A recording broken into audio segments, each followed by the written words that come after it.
Hola, ¿cómo están? Aquí estamos con un café con raíces. Con aroma a Torá. Yo soy David. Yo soy Natalie y estamos felices de poder compartir este estudio de Lucas que ha sido de mucha bendición. Y si a ti te ha gustado, te invitamos a que puedas darle like, que nos puedas comentar. A lo mejor tienes aportes que hacernos. La interacción nos ayuda mucho para que el video lo siga mostrando YouTube, ¿cierto? Exacto. Así es que si quieren apoyarnos, apóyennos con un comentario, compartiendo el video. Eso es una buena forma de aportar. Correcto. Hoy día vamos a ver los ángeles y los pastores. Recordemos que en la lección pasada, ¿cierto? Vimos el nacimiento de Yeshua, todo, ¿cierto? Lo que involucraba todo su trasfondo. Y hoy día vamos a ver, ¿cierto? Siguiendo el libro de Lucas, del 8 al 20, los ángeles y los pastores. ¿Qué incidencia tuvieron estos dos, ¿cierto? Personajes, ¿cierto? Con respecto a al nacimiento del mismo Yeshua.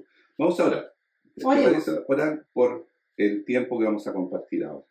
Padre bendito, Señor, en esta hora bendecimos tu santo nombre. Gracias, Señor, porque tú estás en medio nuestro, Señor, en cada instante. Gracias por tu palabra, Señor, por tu instrucción, que nos ayuda, Señor, a conocerte más, a saber cómo debemos actuar delante de tu trono, Señor. Gracias por la oportunidad que nos das de compartir tu palabra, Señor, a través de estos medios, Señor, que podemos llegar a muchas personas, Padre. Rogamos que tú les bendigas a cada uno de ellos, Señor.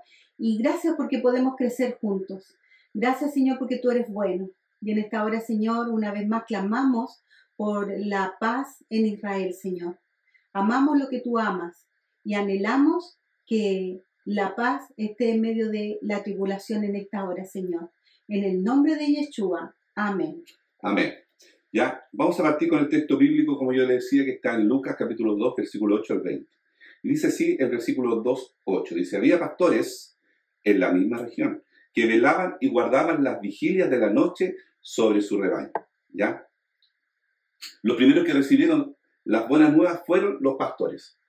Llama la atención porque en aquellos tiempos los pastores eran marginados, no eran bien vistos, ¿cierto? En el tiempo de Yeshua, ¿ya? Eso lo podemos corroborar, ¿cierto? Por ejemplo, los rabinos que produjeron la literatura talmúdica, escrita alrededor entre los años 200 y 500 a.C., pero con tradiciones orales, por lo que ellos, ¿cierto?, escuchaban, ¿ya? Frecuentemente consideraban a los pastores como deshonestos y propensos a violar la ley judía. Recordemos, ¿cierto?, que el pueblo judío, a través de la tradición oral, ellos tenían mucha más información y que fue ratificada, por ejemplo, por Filón. ¿Quién fue Filón? Sabio judío en Egipto y contemporáneo de Yeshua. Escribió que los pastores son considerados alevosos y afrentosos. ¿Ya? Eso lo podemos ver en el libro, ¿cierto?, o la memoria que escribió Filón en Husbandri 61. Ahí usted lo puede buscar. Igual yo se lo voy a dejar puesto ahí para que ustedes lo busquen después en sus literaturas cuando tengan que buscar. ¿Ya? Lo mismo, ¿cierto?, la Mishnah judía, 200 años antes de Cristo, pero que también contenía antiguas tradiciones orales de edades anteriores. Los animales, ¿cierto?, de la vecindad de Belén, específicamente de lo que vimos la vez pasada, ¿cierto?, de Migdal Eder, que era torre de rebaño, podía ser ofrecido para los sacrificios del templo. O sea, los pastores que estaban allí en Belén, según, ¿cierto?, lo que sale en Checalim 7.4, que también es una escritura de esos tiempos, podemos ver que los animales que están ahí, que criaban estos pastores, eran los que se ofrecían en el templo. Esta era la clase de pastores que podríamos ir a encontrarnos en ese periodo. Esos pastores tenían indudablemente conocimiento de la Torá y sabían cómo debía ser el tratamiento, ¿cierto?, de las ovejas o los corderitos que iban naciendo. ¿Ya? El rey David, ¿cierto? Podemos ver era pastor de ovejas. Exactamente. ¿Y qué nos puedes contar tú con respecto al rey David? Esto lo vemos con David, cuando el profeta Samuel fue a ungir al rey a la casa de Isaí. David estaba en el campo con las ovejas, pasteando las ovejas, y su familia no se molestó en ir a buscarlo para estar junto a sus hermanos para que el profeta pudiera recibir de parte de Dios quién iba a ser el próximo rey, ¿verdad? Para poder ungirlo.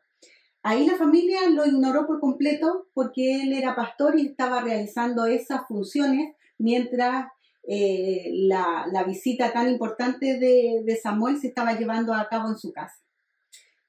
vemos también que el ser pastor era un trabajo peligroso que ocupaba mucho tiempo y mucha dedicación. Lo vemos con el rey David, ¿cierto? Cuántas historias cuentan de que luchó contra leones, osos, y él defendía al ganado de esa manera. Sí, y es importante también lo que tú dices, que hoy día, hasta el día de hoy, los pastores, de cierta manera, ¿cierto?, son un poco lejanos al resto de las personas. Ya los que crían ganado, generalmente, ¿cierto?, no tienen un buen trato, muchas veces son menospreciados. ¿Producto de qué? Porque piensan que su trabajo es sucio, su trabajo es lejano, su trabajo es muy pequeño, ¿cierto? Pero vemos en la cultura hebrea que muchos fueron pastores, Sí. ¿cierto? Lo vemos con Abel, ya después lo vemos con Abraham, con Isaac, con Jacob, se hicieron millonarios o millonarios producto de todo este cierto trabajo ganadero, claro, que ellos tenían. Ya luego el rey David, un caso de los casos más típico con respecto, ¿cierto?, al pastoreo, ¿ya? Y que de alguna forma nos relaciona con Yeshua, porque él dijo, yo soy, ¿cierto?, el pastor, ya, vosotros sois las ovejas. O sea, las ovejas van a reconocer al pastor. ¿Cuál pastor? Yeshua.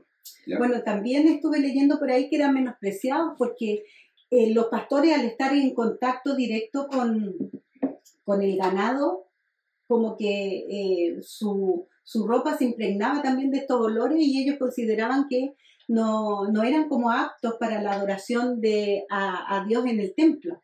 Entonces eran menospreciados por varias razones. Exactamente. Mira, ahí en Lucas 2:8, si nosotros vamos al texto original, que después va a aparecer, se lo vamos a poner ahí, dice, y pastores estaban siendo en la región, así dice el texto original, a la misma, viviendo a campo raso y guardando guardias de la noche sobre el rebaño de ellos. Lo que leímos recién, ¿cierto? Decía algo muy similar. Pero aquí quiero llegar. Cuando dicen vivía en el campo raso. Entonces acá nuevamente nos confirma Lucas que Yeshua no pudo haber nacido en diciembre, ¿ya? Porque si vivían en el campo raso, claro, ¿ya? El texto bíblico, así, el original así lo dice, vivían en el campo raso, por lo tanto, ¿cierto?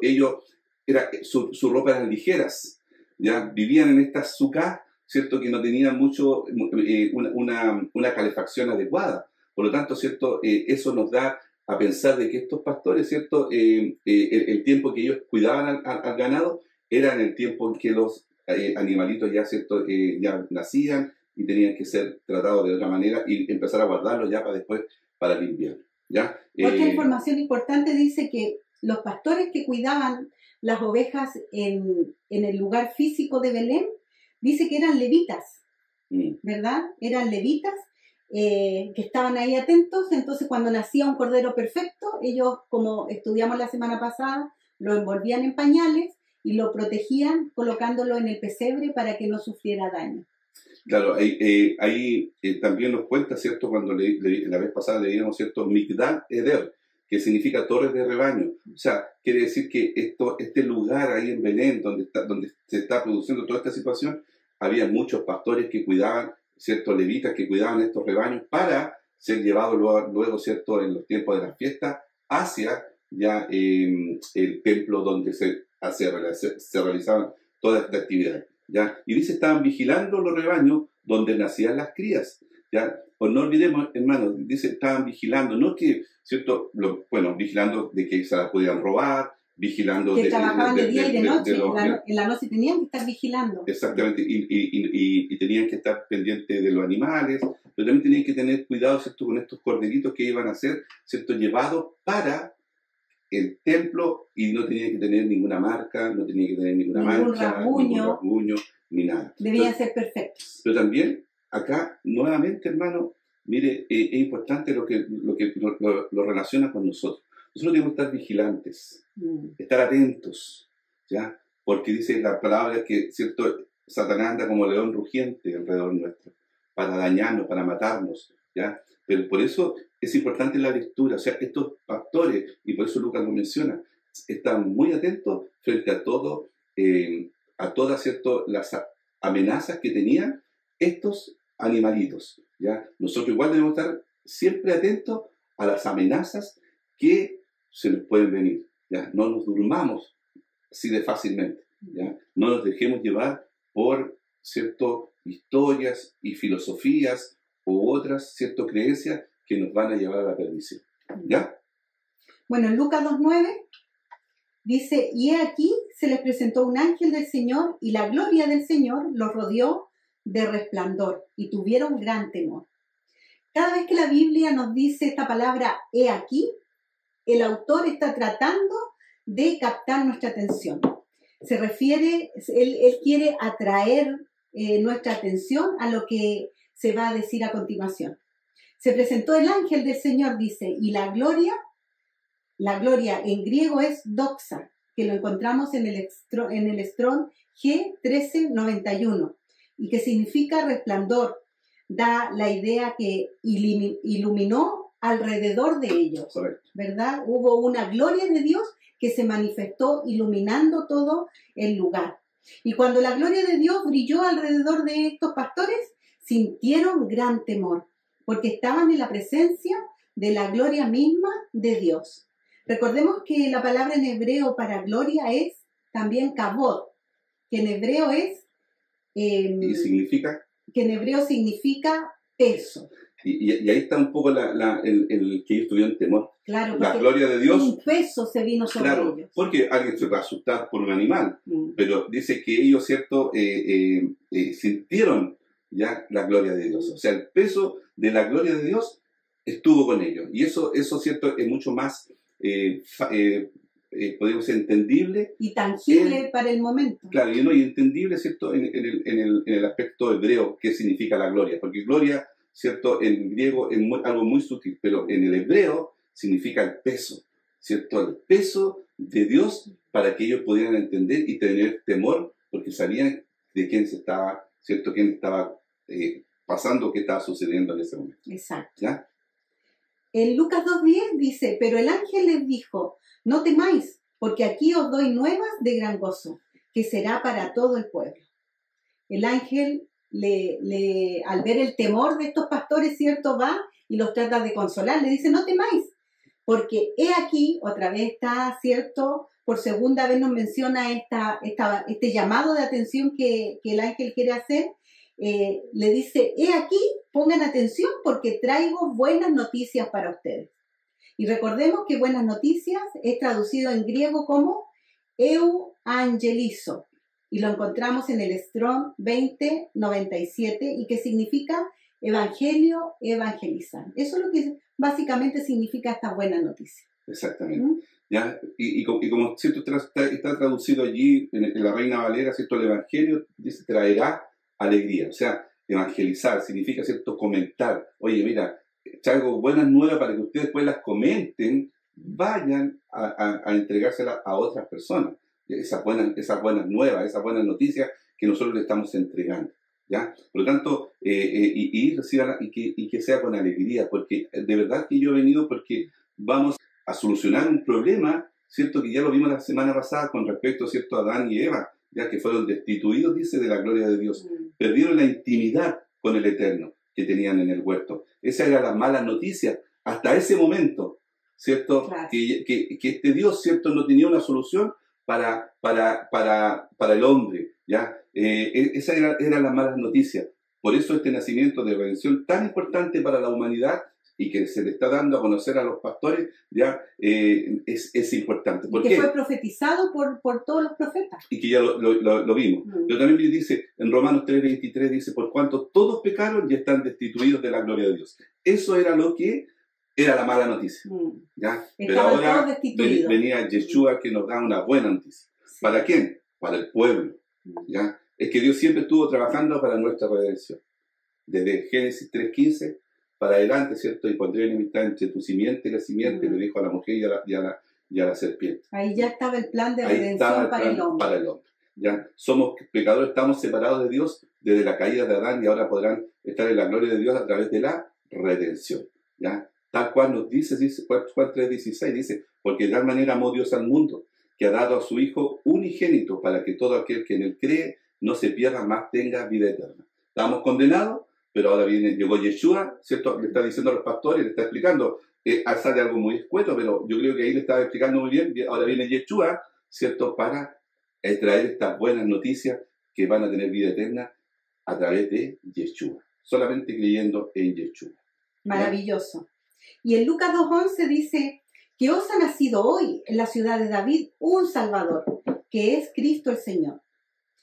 ¿Cómo se van a dar estas buenas noticias? Aquí está la respuesta, ¿verdad? Dice que ha nacido en la ciudad de David, o sea, en Belén. Aquí ya vemos la respuesta de una profecía. Correcto. Él lo estaba asegurando. Recordemos que estos pastores que cuidaban estas ovejas eran levitas, por lo tanto conocían las profecías. Exactamente. Y el ángel, a hacer esta afirmación, ellos tenían pero completamente clarísimo de qué estaba hablando este ángel.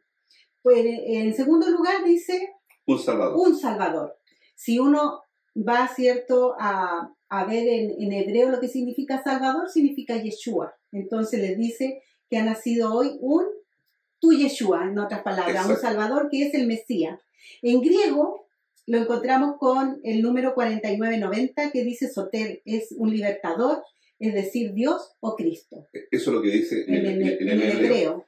Pero, perdón, en griego.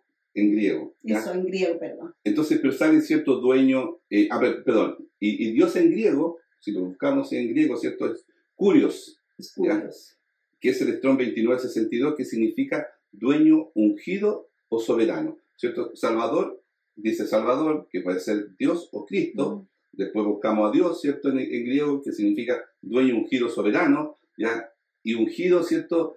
Es un término que nos lleva más todavía a nosotros, ¿cierto? ¿A quiénes se les ungía? Bueno, es importante saber, ¿cierto?, a quiénes se le ungía en ese tiempo, y principalmente lo vemos con el rey David, ¿cierto?, que se ungían a las ovejas. Esta práctica sirve para evitar que las moscas vuelvan,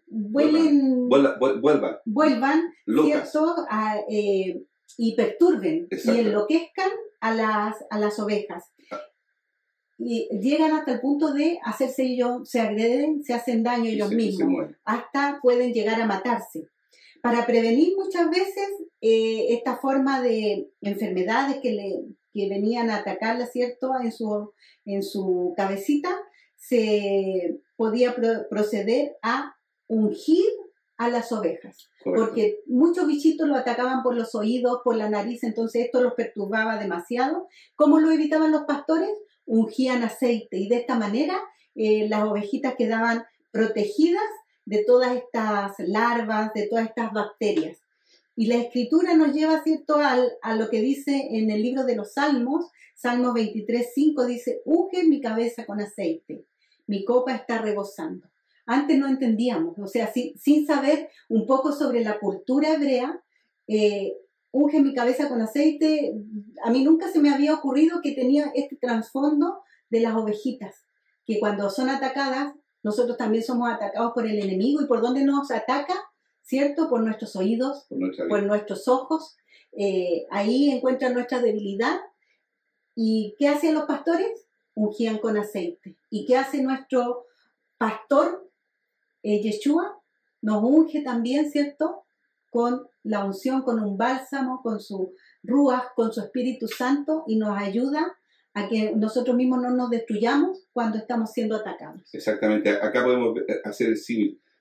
David era pastor, ¿me entiendes? Por eso él sabía, y por eso escribió ahí en Salmo. Por eso escribió, porque él era pastor.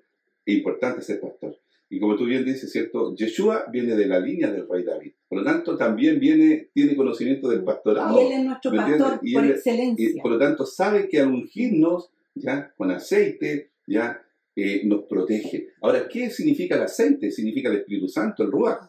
O sea, estamos protegidos por el Ruach. Por eso él dice, ¿cierto? Yo me voy a ir a hacer moradas, ya, pero dejaré a un consolador, a alguien que los cuide, ¿cierto? A alguien que derrame, a alguien que los proteja. Ya lo voy a ungir con este Espíritu Santo, para que no tengan, ¿cierto?, en su mente, en su corazón, en sus ojos, todo lo que entre, ¿cierto?, no los dañe. Cuando somos tentados, tenemos el poder del Espíritu Santo en medio nuestro, porque el Señor nos ha ungido. Exactamente. Qué lindo, ¿verdad? Al igual como eran ungidas estas ovejitas.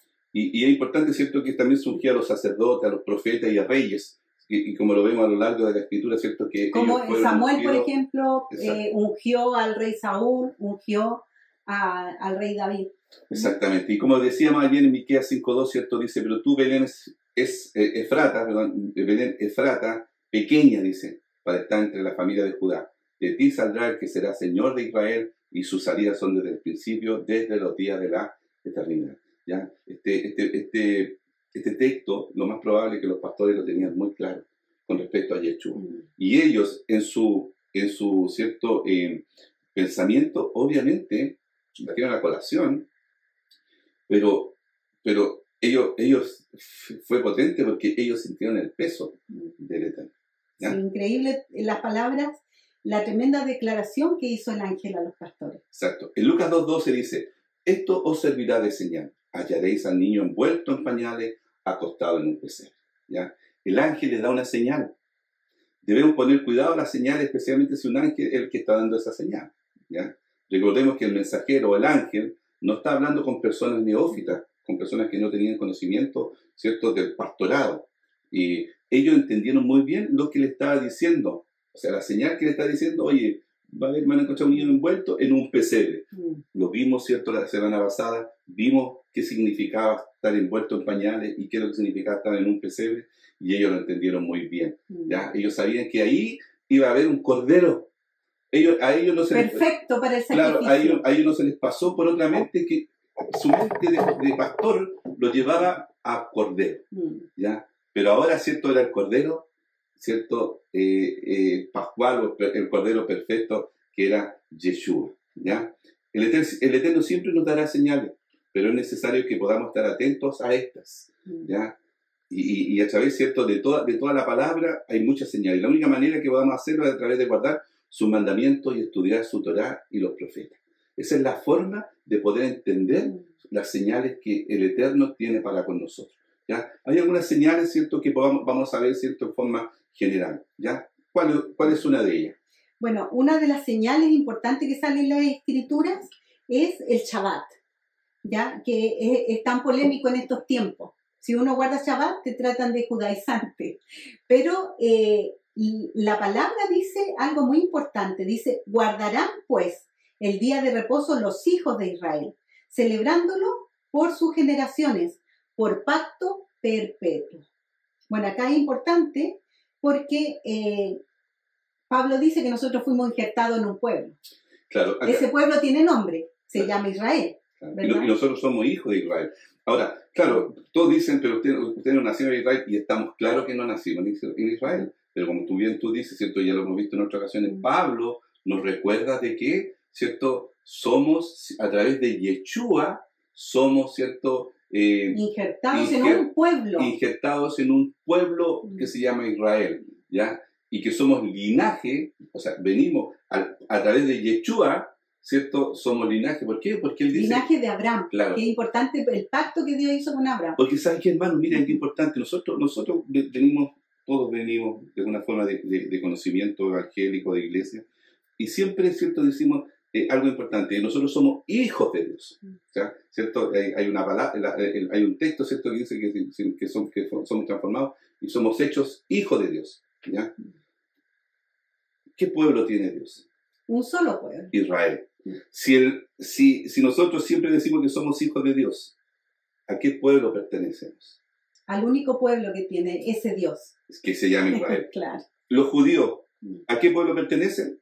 ¿Y a quién aman ellos? Al Dios de Israel. El mismo Dios. Y nosotros, si hacemos la declaración de Ruth, como lo vimos en el estudio anterior, hacemos la misma declaración de Ruth, que era gentil. Pero ella dijo, tu pueblo será mi pueblo y tu Dios será mi Dios. Exacto. Y de gentil pasó a ser parte del pueblo, porque vemos cómo el pacto que Dios hizo con David se gestó a través de una mujer que pertenecía al pueblo de Moab, pero que hizo la declaración y pasó a pertenecer al pueblo de Dios, y que de ese linaje viene el Mesías. O sea, exactamente. Y otra cosa importante que dice acá, en este versículo, dice que esto será, por generaciones, será pacto perpetuo. Sí. Entonces, ¿qué es un pacto perpetuo? Es algo que no tiene fin. Y Dios no miente. O sea, si Dios declaró esto, después no se arrepintió y dijo, ay, ahora me da la gana que ya no es perpetuo. No es así. todo lo que la palabra dice que es perpetuo es hasta la eternidad, no va a tener jamás fin. Exactamente, ¿ya? Y aparte dice, este mismo versículo dice, señales para siempre. Miren, el Shabbat, señal es para siempre entre mí, dice Yahweh, y los hijos de Israel, nosotros. Es fuerte, porque si Es fuerte. tú no quieres seguir esta señal, entonces no te puedes considerar hijo de Dios. No, y mira, y es importante, los pastores sabían que iban a encontrar a un niño envuelto en pañales, en un pesebre, lo asociaban a un cordero, ese cordero lo asociaban al Mashiach, no a Yeshua, a Mashiach, que iba a venir. ¿Me entiendes? Nosotros, dice, es una señal el Shabbat, para siempre, entre mí y usted. Entonces, cuando pedimos, Señor, danos, Señor, muéstranos, muchas veces, ¿cierto? Decimos, Señor, muéstranos. Ahí está claro. Lo dejó en su escritura, no hay más que ir a leerla. Exactamente. Esta es una señal entre mí y los hijos de Israel. Eso lo encontramos en Éxodo 31, del 16 al 17. Otra señal, ¿cierto?, es la circuncisión. ¿Ya? Romanos 4:11. Y dice, y recibió la circuncisión como señal. Otra vez la señal. Que le entregó a Abraham esa señal. Yeshua la recibió, ¿cierto? Pero venía desde Abraham. Como sello de la justicia de la fe que tuvo estando aún incircunciso, para que fuese padre de todos los creyentes no circuncidados, a fin que también a ellos la fe les sea contada por justicia. ¿Ya? Acá se está refiriendo a Yeshua, ¿cierto? Que es para todo. ¿Ya? Muchos de nosotros... Él, al ser hijo de Dios, al ser Dios mismo, que dice que él se despojó de su deidad para vestirse de humanidad, hasta él, que era Dios mismo aquí en la tierra, tuvo que cumplir esta señal. Exactamente. Y no vamos a ahondar mucho más en esto porque la próxima lectura, la próxima semana, vamos a estudiar acerca de la circuncisión.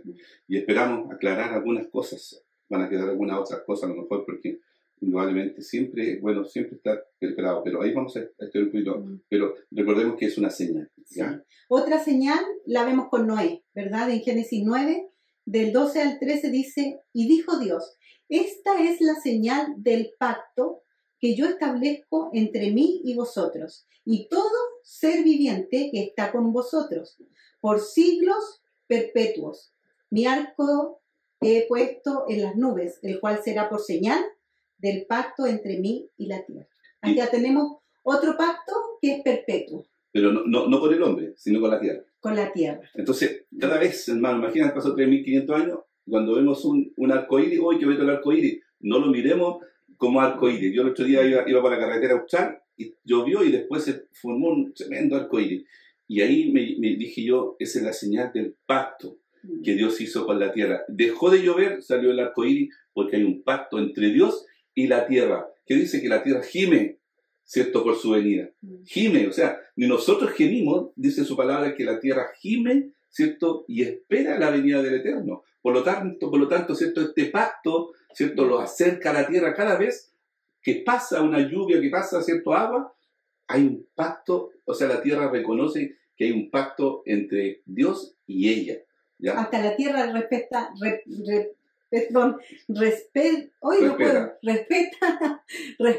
las señales. Exacto. Y los pactos. Exactamente. Después tenemos otro pacto, otra señal que es que dice que Yeshua naciera de una virgen.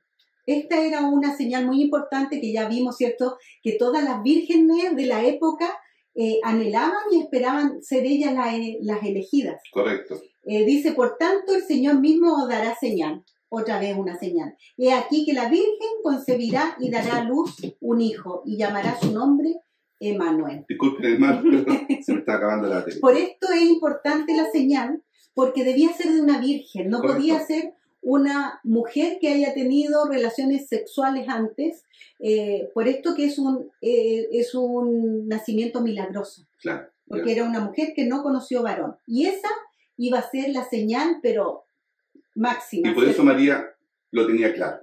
Y hay otra señal, mire, para los fines de los tiempos. Mateo 24, 30, 31. Dice, entonces aparecerá la señal del Hijo del Hombre. ¿Qué señal, hermano? ¿Qué señal? En el cielo. ¿Ya? Dice, es del Hijo del Hombre en el cielo. Y entonces lamentarán todas las tribus de la tierra y todos verán al Hijo del Hombre viniendo sobre las nubes del cielo con poder y gran gloria. Y enviará a sus ángeles con gran voz de trompeta y juntarán a sus escogidos de los cuatro vientos, desde un extremo del cielo hasta el otro. ¿Ya? Ahora, ¿qué señal, hermano? Si nosotros no leemos, no estudiamos la palabra, si nosotros no estamos, ¿cierto?, en comunión con el Eterno, ¿cómo vamos a conocer las señales? Los pastores las conocían. Los pastores la tenían clara. Porque la señal para ellos fue clarita: pañales, pesebre. Y para Mesías. Mesías. O sea, era una ecuación. Exacto. Pañales más pesebre igual Mesías. Exacto. Y fueron a buscar la señal. ¿Cuál es la señal para nosotros? ¿Usted la conoce? ¿Sabe cuál es la señal? ¿Sí? Dice, aparecerá la señal del Hijo del Hombre en el cielo. ¿Sabe cuál es? Importante, ¿ya? Estemos atentos, busquemos al Eterno, busquemos su palabra, ¿ya? Bueno, y ahora se nos dice que los pastores encontrarían al niño envuelto en pañales, ¿verdad? Ya vimos la semana pasada que a los corderos nacidos perfectos, destinados o apartados para el sacrificio en el templo, los envolvían en pañales para protegerlos, para que no se hicieran ningún daño. Esto es muy significativo, que el ángel le diera esta señal a los pastores que estaban acostumbrados a hacer esto cuando nacía un cordero. Era su trabajo de todos habitual. Los días, ¿cierto? Cuando veían a uno que estaba perfecto, ellos sabían qué tenían que hacer. Era apartado para el sacrificio. Y la otra señal es que lo encontrarían al niño acostado en un pesebre, donde se colocaba el alimento para las ovejas. Al colocar al recién nacido allí, quedaba también protegido. Exactamente. Qué importante lo que tú decías la semana pasada, ¿cierto? Que en este pesebre colocaban el alimento y el agua para los animales, y sabemos que nuestro Yeshua es el agua viva y es el pan de vida. Exactamente. Ahí vemos cómo nada de lo que está escrito en la palabra es por azar. Antes lo leíamos y lo pasábamos. Y no hacíamos lo que Pablo siempre nos aconsejó, que fue escudriñar la escritura. Pero para poder escudriñarla, hermano, debemos conocer la cultura hebrea, porque si no sigue siendo chino para nosotros. Exactamente. Y dice en el 2, 13, 14, repentinamente apareció con el ángel una multitud de huestes celestiales que alababan a Dios y decían: gloria a Dios en las alturas y en la tierra paz, buena voluntad para con los hombres. ¿Ya? Interesante este escenario. Ya había un ángel y de repente apareció multitudes de ángeles, ¿ya? De huestes celestiales, dice la palabra, ¿cierto? ¿Ya? Que estaban alabando y bendiciendo, ¿cierto? Al Eterno, ¿ya? La multitud está definida en el Strong 41-28, ¿cierto? Significa asamblea, congregación, muchedumbre, ¿ya? Iglesia. Porque si usted busca iglesia en griego, se va a encontrar con congregación, ¿ya? Y esto nos conecta al tiro, nos conecta este escenario, miren, este escenario, los ángeles, Yeshua, ¿ya? Los ángeles, Yeshua. ¿Y qué nos dice Apocalipsis? Del 7, del 9 al 10, dice: después de esto miré y apareció una multitud tomada de todas las naciones, tribus, pueblos y lenguas. Era tan grande que nadie podía contarla. Estaban de pie delante del trono y del Cordero, vestidos de ropas blancas y con ramas de palma en las manos, proclamaban a gran voz: la salvación viene de nuestro Dios, que está sentado en el trono, y del Cordero. Qué hermosa relación. Huestes celestiales dando la bienvenida a Yeshua. Hombres de todas las tribus, lenguas y naciones, ¿cierto? Dándole honor al mismo Cordero. El mismo Cordero. Qué tremendo. Es tremendo. Es muy tremendo esto. Dios está regalando en este día, ¿cierto? Que estamos ubicados aquí con estos pastores. Está regalando el plan de salvación. Está regalando, está como desentrañando, ¿verdad? Esta redención tan grande para el hombre. Cuando damos la gloria a Dios, ¿qué recibimos? Shalom. Recibimos paz, recibimos shalom. El Mesías nació con los levitas que estaban apartando las ovejas para el sacrificio. Es lo que decíamos recién. Y nació anunciando Emmanuel. Emmanuel, que significa Dios con nosotros, en medio de su pueblo. Es decir, que tabernaculizó. Ya veíamos la semana pasada, ¿cierto?, cómo Dios tabernaculizó en medio del pueblo durante 40 años. Y en este episodio, que están los pastores ahí, ellos se están dando cuenta que nuevamente este Dios todopoderoso, tremendo, está nuevamente tabernaculizando en medio nuestro, pero ahora vestido de humanidad. Qué precioso, ¿verdad? Así lo dice en Juan 1:14, que lo pueden leer, ya lo conocemos el versículo. Ya. Importante también en Lucas 2:15, siguiendo la lectura, dice: sucedió que cuando los ángeles se fueron de ellos al cielo, los pastores se dijeron unos a otros: pasemos pues hasta Belén, veamos esto que ha sucedido y que el Señor nos ha manifestado. ¿Ya? Y muchas veces, ¿cierto? Tenemos que tener claro, acá hubo un encuentro entre los pastores y los ángeles. ¿Ya? Y los ángeles se fueron, porque ahora ya le tocaba la tarea al hombre. ¿Ya? Ellos ya habían dado las buenas nuevas, ahora el hombre, los pastores, partiría por los pastores, dando las buenas nuevas que había nacido el Mesías. ¿Ya? Entonces, transfiere la responsabilidad, ¿cierto?, al hombre. Somos nosotros, usted, yo, Nati, los que debemos dar las buenas nuevas a las otras personas. Estas buenas nuevas no se deben acabar porque son perpetuas, igual hasta el día en que nosotros nos muramos, hasta que ya no haya nada en la tierra, ¿cierto? Hasta ese día debemos dar las buenas nuevas. Sea como sea, hermano, nosotros las damos y el Espíritu Santo es el que produce el crecimiento, no nosotros. Nosotros solamente estamos llamados a dar esas buenas nuevas, así como Juan el Bautista, que lo veíamos anteriormente, ¿cierto? Como Juan el Bautista, ¿cierto? Solamente vino para dar las buenas nuevas de Yeshua. ¿Ya? Entonces, ahora los pastores, ¿cierto?, quisieron ir tras esta señal. ¿Ya? En Lucas 2:16 dice: vinieron pues apresuradamente y hallaron a María y a José y al niño acostado en el pesebre. Correcto. Ahí se dieron cuenta, ¿cierto?, de lo que el ángel había anunciado, estaba delante de sus ojos. Estas señales estaban ahí, lo encontraron envuelto en pañales y acostado en ese pesebre. Y dice el 2:17: y al verlo, dieron a conocer lo que se le había dicho acerca del niño. ¿Ya?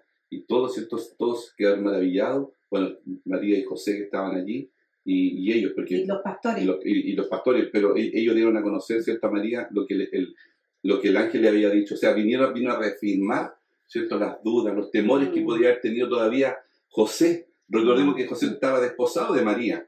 Por lo tanto, ¿cierto?, igual los temores. Sí, nosotros vemos algo muy simple acá, y como que José lo tomó así al tiro. No tiene que haber sido tan fácil. Para él todavía le tiene que haber costado, porque indudablemente era algo, ¿cierto?, sobrenatural, a pesar de que él lo pudiera entender, a pesar que a lo mejor él era un judío judaizante, no sé, y sabía mucho de Torá, ¿cierto?, de Kabbalah y de muchas cosas, pero todavía en su corazón tiene que haber habido ciertas dudas.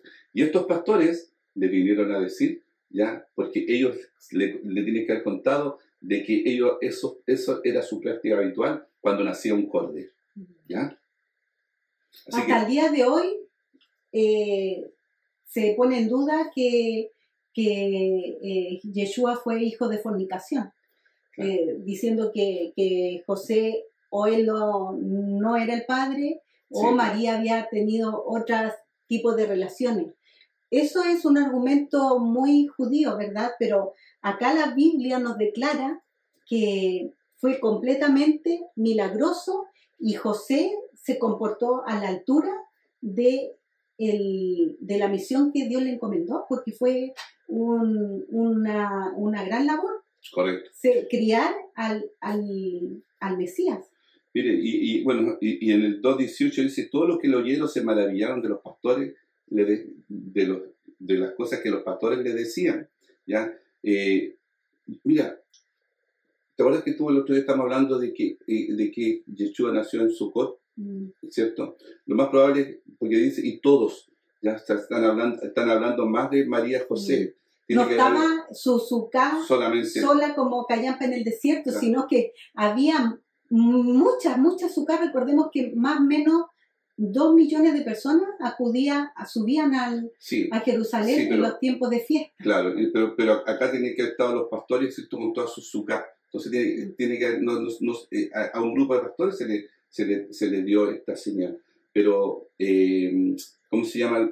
Había gente más alrededor, Sí. no estaban solos. No ¿ya? estaban solos, había mucha gente alrededor. Y muchas veces, ¿cierto? Nosotros vemos que como que los pastores le dijeron, ¿con quién conversaron? No conversaron con animales, ni la vaca, ni el buey, no. Conversaron con personas que estaban allí. ¿Ya? Y el 20 dice, perdón, y el 19 dice, pero María guardaba todas estas cosas meditándolas en su corazón. ¿Ya? Es interesante ver todo esto que estaba pasando, porque esto no lo cuenta Mateo, ¿ya? Lo cuenta, ¿cierto? En más profundidad, todos estos detalles lo cuenta Lucas. Entonces María dice, y Lucas, ¿cierto? A lo mejor no se quiso explayar más, y dice que María meditaba todas estas cosas porque tampoco, ¿cierto? Ella todavía le costaba mucho entender toda esta situación que estaba pasando. ¿Por qué, ¿cierto? Fue la elegida? ¿Por qué tuvo que ir a Belén? ¿Me entiendes? ¿Por qué tuvo que caminar? ¿Por qué tuvo que ir para allá? No, yo creo que muchas dudas. Otra mujer a lo mejor dice, no, yo no quiero caminar porque yo tengo que ir si yo voy a dar a luz. Ella tuvo que ir. ¿Por qué? Porque siempre fue muy obediente. ¿Me entiendes? Entonces, es súper importante entender de que dice que María, ¿cierto? Meditaba en todas estas cosas que estaban pasando. Y la guardaba en su corazón. Bueno, y Lucas, sabemos que Lucas por su forma de ser como un investigador, él entrevistó seguramente en varias ocasiones a María, porque nos da muchos detalles íntimos sobre su vida, cosas que otros evangelios no nos relatan. Vemos acá como Lucas tenía esa facilidad de llegar, investigar y llegar hasta la fuente fidedigna, que en este caso era María. Correcto. Y al terminar, ¿cierto? El 2.20 dice, y volvieron los pastores glorificando y alabando a Dios por todas las cosas que habían oído y visto, ¿ya? Y como se les había dicho, ¿ya? Es importante, hermanos, muchas veces, ¿cierto? Ver esta escena de los pastores, y la veíamos mucho en televisión, en las cosas que nos contaban nuestros padres, o las mismas cosas que nosotros le contábamos a nuestros hijos, pero al verlo desde otro ángulo, ¿cierto? Esta situación de los ángeles y los pastores, indudablemente nos llama mucho la atención. Es la responsabilidad, a mí personalmente me llama mucho es la responsabilidad que tenemos nosotros de poder entregar el mensaje, ¿cierto? En tiempo y afuera de tiempo, como dice su palabra. ¿Ya? Dice, glorificando todas las cosas que habían visto y oído los pastores, usted, yo, Nati, cuántas cosas, yo tengo 63 años, cuántas cosas he vivido, cuántas cosas tengo para contar, cuántos milagros he visto con mis ojos, cuántos testimonios he escuchado. En tu cuerpo. Claro, ¿me entiendes? O sea, tengo tantas cosas que he visto y oído, ¿ya? Y muchas veces, ¿cierto? No glorificamos ni alabamos al dador, como dice acá, a todas las cosas que Dios hace por nosotros. Es súper interesante eso, hermano. O sea, este episodio nos tiene que llevar a ¿cómo se llama? A meditar en nuestro corazón que las cosas que hemos vivido las debemos experimentar. Yo ayer le contaba, cuando estábamos en 18 Shabbat, a mí me da mucha alegría, por ejemplo, ver a los animalitos cuando yo salgo, me hacen fiesta allá afuera. Cuando les voy a dar comida en la mañana, temprano, o sea, no temprano, pero en la mañana. Y no sé si a ti te ha pasado, ¿cierto? Hay una perrita que es policial, ella como que me baila. La alegría que tiene de poder comer. Y ellos comen en el día 2 veces, pero con una alegría. ¿Y nosotros qué esperamos? Una manifestación, queramos que nos parte un rayo, y ahí creerle a Dios. Cuando cada día, al tomar un café, al tomar con un pan, debe ser la misma alegría. Yo decía a la Nati ayer que esos animalitos. Así debiera ser nuestro. Y pensar también en el alimento espiritual. No, indudablemente. Yo estoy haciendo una alegoría. La alegría que tiene el animalito con el alimento físico, pero nosotros igual. Debiéramos gozarnos de la misma manera que cuando ellos reciben su alimento físico, ¿cierto? Exacto. Y esto nos enseña que la creación de Dios muchas veces es más agradecida que el hombre mismo. Exactamente. Entonces, quedémonos con esto. Quedémonos con que los pastores se fueron agradecidos de Dios por haber tenido esta experiencia y por haber visto al Yeshua. Ellos fueron los primeros, en ver al después Yeshua. de María y José fueron los primeros. Entonces, usted y yo, ¿qué estamos haciendo para glorificar y alabar a Dios por todas las cosas que Él hace día por todas las día, señales que nos ha dejado también? Él hace en nuestra vida, y como digo, y estudiemos, ¿cierto?, las señales para no ser engañados y encontrarnos un día, ¿cierto?, así débiles, ¿ya? Bueno, ha sido interesante este café con raíces y los esperamos la próxima semana. Que el Señor les bendiga. Shalom.